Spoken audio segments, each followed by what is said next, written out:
It's not in the face! Thank you.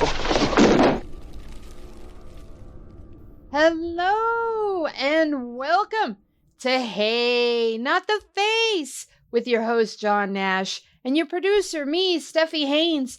And today we're going to talk about a very interesting Forbes article that came out just about 2 weeks ago. And it had a listing of what they consider the most valuable combat sports promotions. So we're going to go through each of their entries and a few entries we feel that they missed. So first off, let's check in with our indomitable host and find out how he's doing. Good. Looking forward to this, since a lot of people asked us about this article. Mm-hmm. Which is an article. Yes, that's what I can say that about it. Exactly. It's an article, and apparently one that had very little time dedicated to research, because a lot of these numbers are off. But one that's not off is the very top one, and that's the UFC. But they talk about the antitrust suit. And so, John, I want to find out if that is why the UFC numbers seem to be so cut and dry.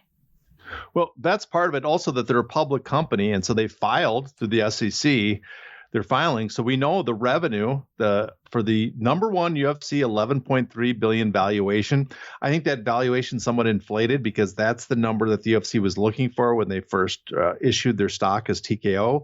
It's lower than that. So the total valuation of the UFC, we'd have to calculate it with WWE, but my guess is its valuation based on its stock price is actually lower than that, but it's still by far the most valuable promotion, over 10 billion.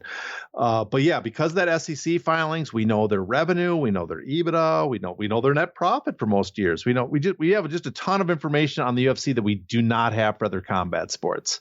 But it is interesting, as you said, they brought up the antitrust suit. What's interesting in the beginning of this article, they talk about how generally boxing makes more, but then they said that that may change going forward after a settlement in March that will require the UFC to pay $335 million to former fighters. Now, does that mean that fighters are going to get paid more because the settlement that the UFC is going to be forced? Or are they saying that MMA fighters will make more this year because they get an additional $335 million from the settlement? That left me a little confused, because I don't think you should include settlement money into pay. That's just me. Also, would they be getting it this year? Well, my understanding is that Steve Morocco, the formerly of MMA Fighting, sadly was let go. He reported that there's supposedly payments will be come in two waves. There'll be one at the end of this year, and then sometime around April, May of next year will be the second payment. Exactly. So that will cover two periods. I heard somewhere else it might be 3 installments, but over that same span.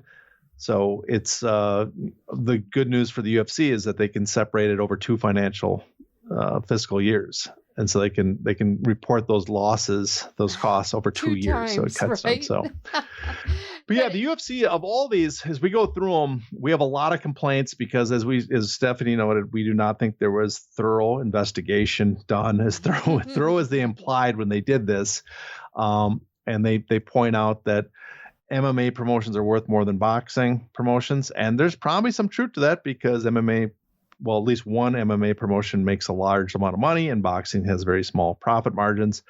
But yes, not the only one, but one of the few ones that probably has a very accurate valuation is the UFC at number one. And that's because of the going public and the SEC filings. And so we can just outright look at their filings and see what their revenue and earnings and stuff are. So no complaints about them being number one here. What about WWE being at number 2? Well, this should also be easy, because WWE is also part of TKO. They've been a public company for years. They have SEC filings so we know their revenue is 1.33 billion. We know their EBITDA. I don't know about the valuation, because as part of TKO, it's split between 51% UFC, 49% WWE. I almost called it WWF, the only way I knew this company for years. So that's it. So it's hard. How do we distinguish the true valuation of each of them outside of what they're as part of TKO? My guess is that they probably are worth a little more than this. But we have to look at the current valuation of TKO. Let's look at the market cap of TKO really quick. As I thank God for this thing called Google that's still as crappy as it's gotten. It still kind of works. It kind of works in these situations where financial information is involved. Kind of hard to fudge those. Yes. So the market cap for the two companies is 16.5 billion, which is a little lower than the combined value they have here between WWE and UFC. So 6.8 billion seems like a reasonable, like the UFC is probably overpriced on this list, but WWE seems about right on what their market valuation would be based on previous stock prices. So this seems fairly accurate. So again, the first one, no real complaints about where the UFC is ranked. 2, no real complaints about the WWE being ranked here, except for, as you mentioned to me before the show, does the WWE belong on a list of the top combat sports promotions? Right. Because I can understand why, because as much as it's not real combat sports, it is, fake, it's staged combat sports. It basically, what they are faking and staging is a combat sport. Mm-hmm. And so I guess I could see arguments either way. It does not belong because it's more of a pure entertainment product than an actual sport. So I could see you excluding it. But at the same time, I could see you including it because what they are faking or recreating in the WWE ring is a enhanced version of what a combat sport is. We'll call it a dramatic recreation of combat. That's kind of what it is. And it requires skill. There's no two ways about it. It does require some skill. You can't just walk in off the street and do what these guys and gals are doing. Yeah, I won't no longer call it a worked in the old pro wrestling term, because they aren't trying to present they're not trying to fake. In other words, they're not trying to present a sport as real, but faking it and controlling it. That's long gone. Right. They're presenting pure entertainment that's based in the milieu of a sports environment. Yeah. And so it's gotten further away from combat sports over the years as they got more and more into the presentation, but I guess I could still, it could go either way. So if you don't think WWE or any other pro wrestling promotion should be included in the list, just skip those sections. All right. So number 3, it ties in directly with number 2. We have AEW. Break that one down for us. Well, this one's really hard for me to break down because I did not follow AEW at all. I don't follow pro wrestling at all. I do know a little bit through osmosis. It sounds based on what you hear from, like Bixen Span and John Snowden and Meltzer and everybody else on Twitter that I interact with that are big into pro wrestling, that they are doing, I don't know if they're making a profit, they're losing money, but they are set to get a new TV deal that will put them in the profitable column. The TV deal will be much bigger than anything in MMA besides UFC's getting. So I'm going to have to say that their estimated revenues are accurate because I have no clue if they're not. It's not like the other combat sports where I actually look into it and I have some idea of what they're making. I have no clue, but so maybe they're making $250 million a year. Their valuation seems a little high for me. But again, I don't know for sure what it would be. It's high. They are financed more than they make profit. That's the problem with AEW. They have backing. Khan, I can't remember his first name, but he owns it and he funnels money into it constantly. Yeah, my understanding, like I said, they're not making money, they're losing money, but they're in position to get another TV deal that will make sure they're profitable going forward. I could be wrong. Do you know anything about that? Because that's what I've heard. I've heard the same, and that might make it where that when another one of these lists come out, make it a little more accurate. But where it's sitting right now seems a little off to me. Yeah, I just don't see, I could see it being valued high because you project that you think it's going to start making a lot of money in the future. I just don't, based on everything I've read, $2 billion seems high to me. Seems pretty high to me. Current investors might look at something and inflate the value because they know that that next year a huge TV deal is coming And so that's the current value is set on the projection that we're going to get huge returns next year. We're willing to buy the stock at this price because we know going forward it's going to be worth even more. Right. My personal opinion on that though is, fool's errand. Counting your chickens before they're even, eggs, pretty much. Really valuation is purely based on what is someone willing to pay for it. Yep. So what about this next one is probably going to be my favorite one of them all. What about one championship? Well, here's the weird thing. Okay. One's number 4 on here, and they're listed as having $1.3 billion in valuation. Now, technically, you could say that's correct because I think the last time they raised funds in 2021, they raised $150 million at a valuation of $1.3 billion. In other words, people put in money as capital into the company, and their percentage of the company was set at that they would get their money back if the valuation of the company was $1.3 billion. But that's misleading because that's not the true valuation. The valuation, what would people pay for it now, right? And we're several years down the road since they raised that capital.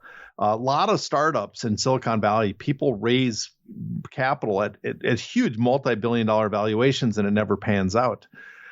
The thing of one is, if we look at their other metrics, right? If you're trying to set a valuation and you say, what is their enterprise multiple, right? And usually, let's say you use an EBITDA valuation. Well, their EBITDA, and again, for people that are unaware, EBITDA is earnings before interest, taxes, depreciation, and amortization.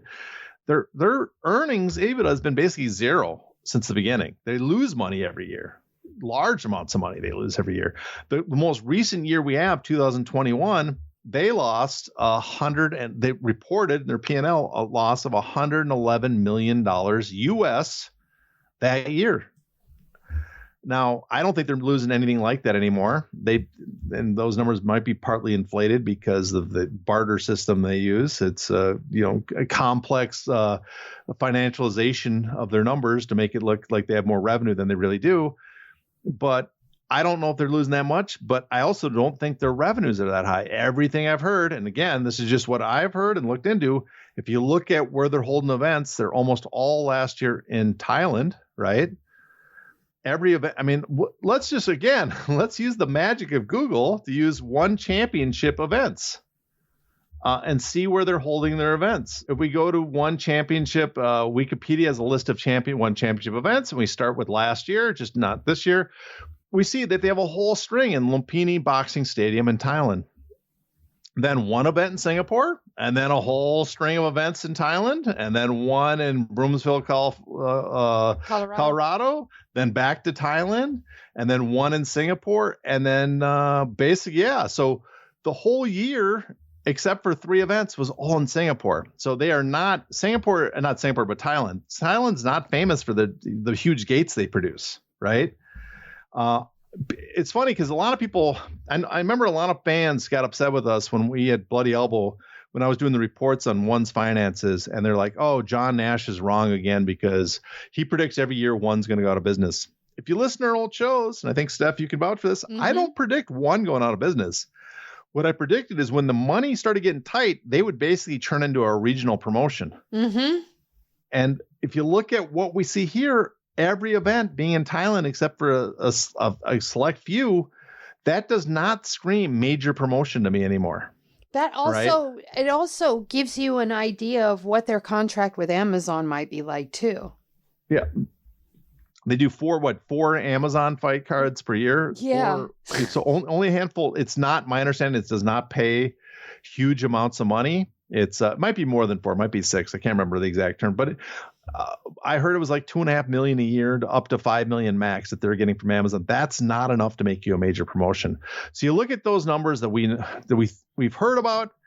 You look at what we saw in the past. Then you think of a multiplier, and you sit there and go, how can they possibly have a market cap now of $1.3 billion? It seems absolutely impossible. And another example of how you can tell that their footprint's not that big. They're based in Singapore. They're supposed to be this mighty Singapore enterprise, the duopoly in Asia. Who is the Singapore government tourism agency giving money for site fees And it's not one. It's UFC. They're giving millions. Yeah. They're giving UFC more money to come over than one championship makes all year on their gates. Yeah. So that's not a good sign. I want to talk to you about something that I saw, and that is a conversation with Saki Kabara. Now, a lot of you might remember that name because he used to head up Pride, and a lot of you will recognize that name now because he heads Ryzen. Now, two things. I noticed that Ryzen is not on this list. And the second thing is that during this interview that Saki Kabara is giving, he talks about one being on life support. And he also talks about how bad Ryzen is doing, sort of. So can you break those down? And why isn't Ryzen on this list when they're holding more events probably than one? Well, one's holding a lot more events. They're just almost 95% of them in Thailand. Well, what I mean is by that, MMA events. What I mean by that is they're holding a lot more MMA events. Well, there's some MMA, I think, even on the Thailand, but it's only like 1 or 2 to 3 fights per card, right? Or mixed martial arts fights. Yeah, it seems like Ryzen is almost completely MMA. Yeah, Ryzen, and this is, I found it interesting. His interview basically was very honest that Ryzen's struggling. But you look at Ryzen's numbers, you look at their gates, they sell more tickets than other promotions. For most other promotions, they are making millions at the gate.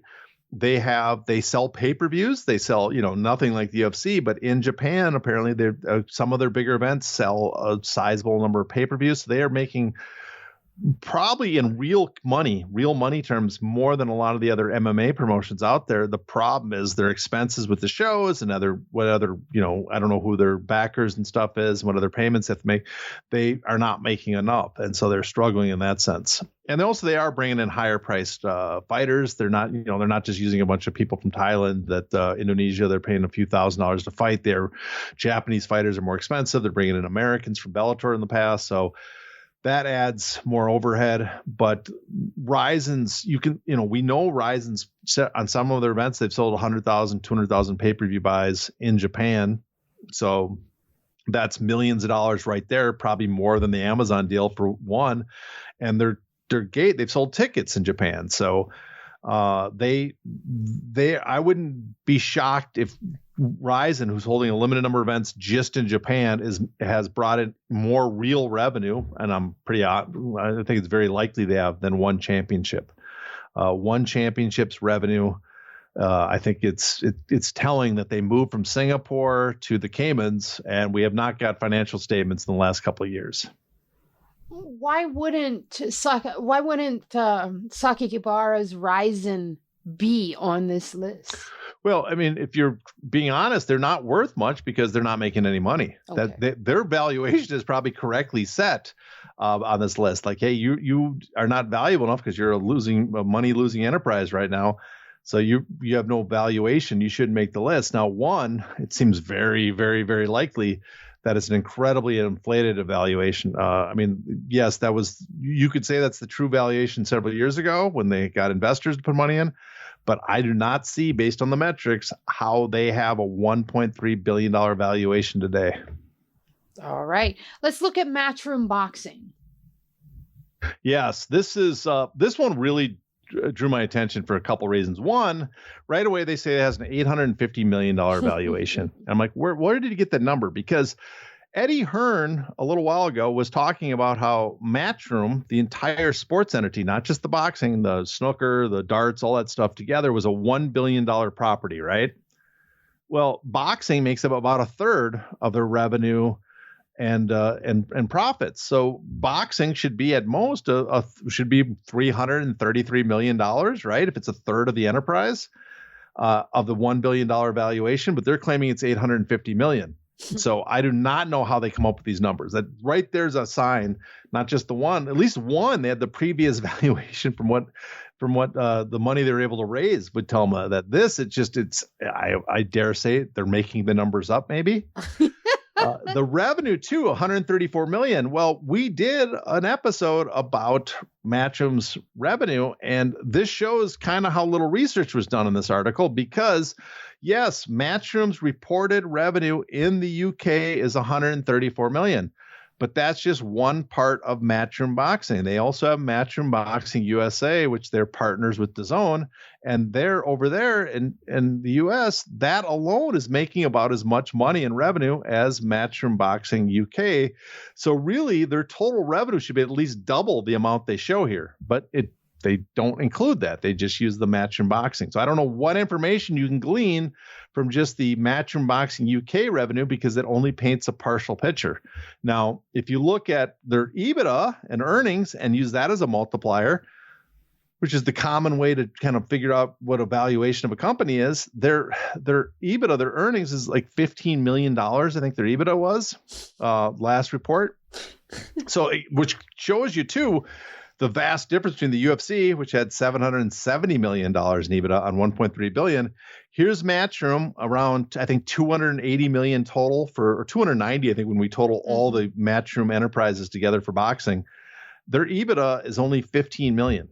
Now, if you have a 15 million EBITDA and an $850 million valuation, well, right there, we are talking an over 50x multiplier. I don't know any company that has a 50x. Well, I take that back. There is a company that had that, and that's Trump's social media company that went public. Oh, yeah. Which had some of the worst finances ever and completely plummeted. Now their valuation is just halved and then halved again. So, yes, you can have a 50x multiplier if you're selling to people that know nothing about how much a business should be valued at. All right. What about PFL?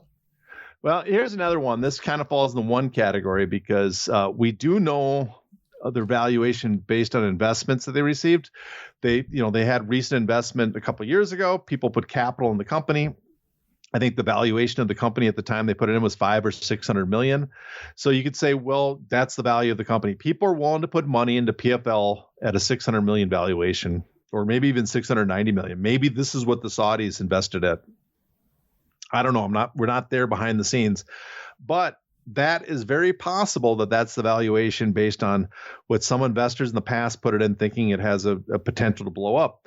But based on the metrics that we know about, or at least heard behind the scenes, it's very hard to believe that it would be worth 690 million right now. The only way it's worth that much, if you expect a massive TV deal to come down the pipe, if you expect some gates and pay-per-view sales, something huge to happen soon and relatively soon in the future. But I have not seen that yet. We have not had a pay-per-view that sold anything so far. They've done two, right? Mm-hmm. 2 or 3. I mean, they might have done 3 pay-per-views. This year? No, well, they did the first one with Kayla Harrison a couple of years ago, right. Then last fall with Kayla Harrison, right? That's the finals to the and then the PFL versus Bellator. Bellator, and none of those 3 I think sold anything, right? Yeah. I think they're all were money losers. So that doesn't tell you that it's going to be drawing revenue. The revenue they give you is 110 million. I don't see how that's possible that they're really bringing in 110 million. I don't know where they got that from. I've seen nothing reported. I've never seen anything that shows 110 million. Their ESPN deal right now, I mean, it's better than ones I've heard, but it's not like a stellar TV deal. That's what I've heard behind the scenes. It's not a stellar, incredible TV deal. I do not know what the Bellator Max deal does not sound like it's a massive deal. They're not selling huge tickets. We will see what happens when Francis Ngannou fights, if they can start selling some pay-per-views, but none of that says to me that they're really selling they're doing 110 million in revenue. I think it'd be much lower. Half that would be generous, I think. And that seems unlikely at this point. And I know their burn rate has been very high. Even though they raised a lot of money, their burn rate has been at the, I'm thinking, what has it been? From my understanding, in the $50 million a year range, maybe up to 75 million some years. Good Lord. So they are burning through capital. Maybe it's turned around now, because they've got some better deals on some things. But the one thing they have going for them is they do have, kind of like what Major League Soccer does, they have these leagues that they're selling. They have the Middle East, North Africa PFL league they have coming in. So maybe they're making basically franchise fees coming in from people buying in and getting their own version of PFL promotions in the territory. So maybe there's some sort of franchising revenue coming in. But besides that, right now, I mean, I wish them luck, but I do not see anything that tells me that they are really, that if you put them on the market based on what their actual numbers are, that they'd be worth anything close to that. You said something earlier here that interested me. You said, short of them coming across a big TV deal, I don't know how they do this. Now that the antitrust suit is over, do you see promotions like PFL getting any kind of juicy, lucrative? I'm not saying these little petty $2, $3, $4, $5 million a year deals. I'm talking a lucrative deal. And I'm not talking what UFC makes either, because none of them are going to approach that. I'm talking somewhere in the middle, not even the middle, lower 25%. Is there a possibility for that? Or now that the antitrust suit is over and UFC has exerted dominance, everybody's just going to throw all that money at UFC and leave the rest of them for the scraps? Well, I think there's a possibility with the UFC potentially going to a streamer like Amazon or Netflix, because both of them have shown interest and they have just incredible amounts of money. And I do not know if ESPN could match the kind of money they could be offered from Netflix or Amazon, right? Or if even ESPN might not even be able to keep the financial troubles they have. They might not even be able to keep up what they're paying, UFC right now. So there is a potential that ESPN looks at it and says, we cannot afford the UFC, but we do not want to lose completely the MMA audience. And maybe we want to continue trying to do some MMA pay-per-views. Let's put at a fraction of what we pay the UFC, but much, much more than any other MMA promotion has ever made. Let's put some of that money behind the PFL. And hopefully they can get more fighters. They can put on bigger events and we can help promote them. And we have something that can retain a sizable portion of that audience and also hopefully do pay-per-views and make money there. That's a possibility. That's got to be the PFL's big hope in some ways, that someone that wants UFC can't get them and says, we will take a UFC light, an alternative version, and we are willing to put some resources behind them in hopes that we can turn them into something that will capture a portion of the audience. That's their best hope. Would PFL be the more attractive one of, say, PFL or One to dump that money in? Easily, I think PFL right now, because PFL has some name fighters on it, right? They have, first of all, you could point out PFL has, because they acquired Bellator and the Bellator roster, they have people that are actually ranked in the top 10. And they have Francis Ngannou signed. But we recently talked to Steven Espinoza, remember? And we talked about the mistake that Showtime made by letting, Strikeforce go away. And he, remember he was talking about Strikeforce. No promotion, none of these guys have what Strikeforce had. And that's the sad, if you use that as a comparison, Strikeforce was the promotion that had a large number of top fighters, but also top fighters that were more widely known amongst the MMA community. And they also had people that you could make an argument they had the number one heavyweight. Now, Francis Ngannou fits the Fedor Emelianenko position pretty easily. He is the well-known heavyweight. But things Strikeforce had with Fedor is they had opponents for him that people kind of wanted to see, right? And name ones too. Dan Henderson, Josh Barnett, and Verdum, and they had a long. There was an interest level. You could see why you could draw interest, because you could put these fighters against each other and build interest. May I ask a question before you continue? Would Francis Ngannou translate even more than Fedor because he's former UFC? Oh, I think, much more. In fact, I mean, the sad truth, if we could use a way back time machine, if you had a Fedor Emelianenko in PFL Bellator now and then got Francis, that would have been the best case scenario. But they don't. They just got Francis Ngannou at heavyweight. Okay. That's it. There's no one really to put him against. And he's also, that big dude they have that is the champ now seems like a legit guy. I mean, he's enormous and he just conks you on the head and you go flat. Yeah, no one knows who he is really. There's no one's following. No one knows. He has no name value, unlike what the fighters in the past outside the UFC had. That's the sad truth. You mean Renan Ferreira, right? Yes. Now I have a question for you about Renan then along this track. would his stock go up tremendously to a point where he could basically make PFL if he defeated Francis? Or would it just be a blip on the radar because there's nobody else out there for him except Francis, a rematch with Francis? Yeah, well, the sad fact is he would probably be a negative if he beat Francis. He might become some more widely known for his brand would increase, but it would hurt the PFL because again, no one knows him. Now, in the past, if someone came over, if you had going back to Strikeforce, that's what made Strikeforce a special situation. They had the elements at the time. If you were in Strikeforce and a heavyweight Brock Lesnar or Randy Couture left the UFC and came over and fought Fedor and lost, that's not a detriment because everybody knew who Emelianenko was. He wasn't the star Brock was, but if you look at Google Trends back then, no, he was the second most searched, widely known heavyweight in MMA at that time behind Brock. And he was much bigger, more well-known in the U.S. even than in most of the UFC champions. So he was a known commodity. So him winning, having your home guy win would have been a huge boost for Strikeforce back then. The difference is no one, and I mean almost no people that follow MMA do not know anything about Renan Ferreira. Yeah. And so you would lose your known commodity and Ngannou losing to him.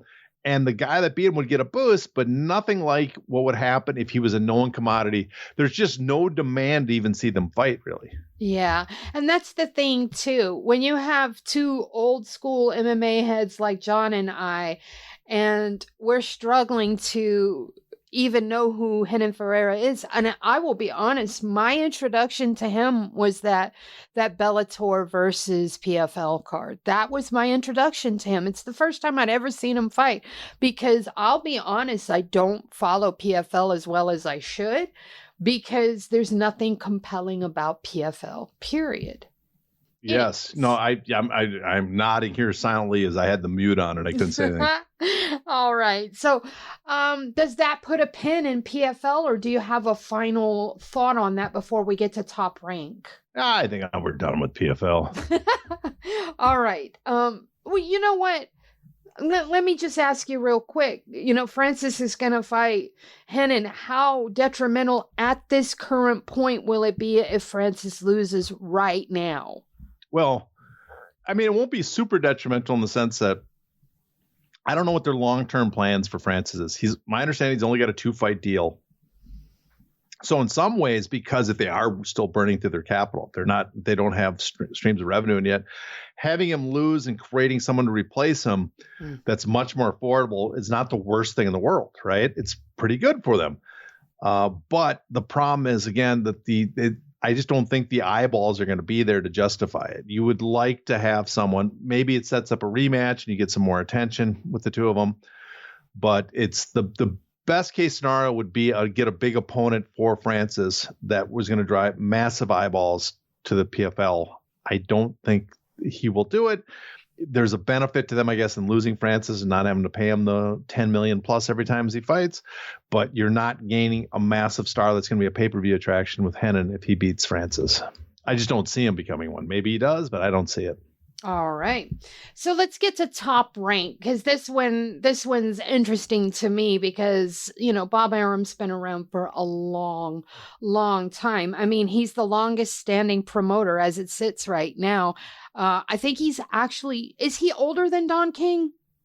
Oh, I'm not sure. They're both pretty old. Arum's 94, right? And Don King's in his 90s. I know that. Let me look up Don King real quick. Don King's, I think, 1 or 2 years younger, I think. Okay, so, but they've been around basically about the same amount of time. But because Arum's managed to translate success much, much longer than Don King, you know, Don King was embroiled in so many scandals and lawsuits and jail and everything else. Arum's managed to keep his success going a lot longer. I know Don King is still out there promoting. I don't even know how, but I've been chomping at the bit to get you to explain Top Rank to us. So take it away. Well, Don King, one thing he had that Aram did, even though Aram and Don King were the targets of the Ali Act, targeted the course of contract that they both used, a lot of people think the Ali Act was designed in many ways to target Don King's practices. And you notice he's no longer the big figure after that came out. That's right. That could be a big reason why he's no longer the major promoter, where Aram could continue because he didn't do all those practices that Don King did, although he did a lot of bad stuff. So, right. But Top Rank 630, okay. I don't know. The valuation, again, doesn't quite make sense to me because, one thing about Top Rank, they give the revenues at $100 million. Well, it's been widely reported by people in the boxing business that ESPN's TV deal with Top Rank was $95 million. Now, it might have been cut down a little bit. They might have renegotiated, but it's still close to $100 million a year in just the ESPN revenues they get. So you're telling me, to access the bonus content of this episode, you must be a paid subscriber. To do that, go to heynottheface.substack.com and subscribe today.